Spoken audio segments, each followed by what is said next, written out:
So hello, this is Dr. Vipin Kasana. In this YouTube video, we are going to talk about the neuromuscular junction. देखो नाम से बड़ा clear हो गया है. Neuromuscular junction means the junction in between the neuron and the muscle. Suppose करो this is the neuron and this is the muscle. इन दोनों के बीच का जो junction है जिसमें the information is getting transferred from the neuron to the muscle. This is called as neuromuscular junction.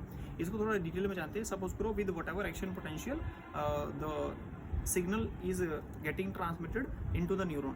अभी वो जो इन्फॉर्मेशन आ रही है न्यूरॉन के पास, ये इन्फॉर्मेशन जो है it will go as soon as it will go to the last part of the neuron. Suppose करो this is the neuron and this is the last part of the neuron. जैसे ही वो signal आता है by the last part of the neuron, तो last part of the neuron पे क्या होता है, there are some calcium channels.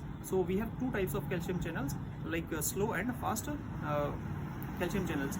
अब क्या होता है कि जैसे ही कैल्शियम चैनल्स पे वो आके एक्ट करता है तो वहाँ से कैल्शियम रिलीज होना स्टार्ट हो जाता है, और जब एक इनफ अमाउंट में कैल्शियम आ जाता है तो वो कैल्शियम जो है वो जाके एसिटाइल कोलाइन के कुछ वेसाइकल्स होते हैं उनको जाके वो हिट करता है, उनको जाके एक्टिवेट करता है. सपोज करो this is the last part of the neuron. यहाँ पे कुछ कैल्शियम चैनल्स थे, वो जैसे ही एक्टिव हुए तो उनसे कैल्शियम आना रिलीज होना स्टार्ट हो गया, और वो कैल्शियम चैनल्स जब एक इनफ अमाउंट में हो गए हैं तो वो क्या करते हैं, न्यूरॉन के अंदर जो एसिटाइल कोलाइन के वेसाइकल्स होते हैं उनको जाके वो हिट करता है, उनको बेसिकली एक्टिव करता है. सपोज करो these are the acetylcholine vesicles. तो ये जैसे ही एक्टिवेट हुए हैं तो ये कैल्शियम क्या करते हैं, इनको पुश करना, धक्का मारना स्टार्ट करते हैं, so that it can come out of this neuron and it will eventually reach into the synapse. ठीक है. अब ये एसिटाइल कोलाइन वेसिकल्स जो है it will start coming out into the synapse. लेकिन रुकावट होती है यहाँ पे. बेसिकली यहाँ पे जो न्यूरॉन का जो एंड वाला पार्ट है, यहाँ पे कुछ स्नेयर प्रोटीन्स होते हैं.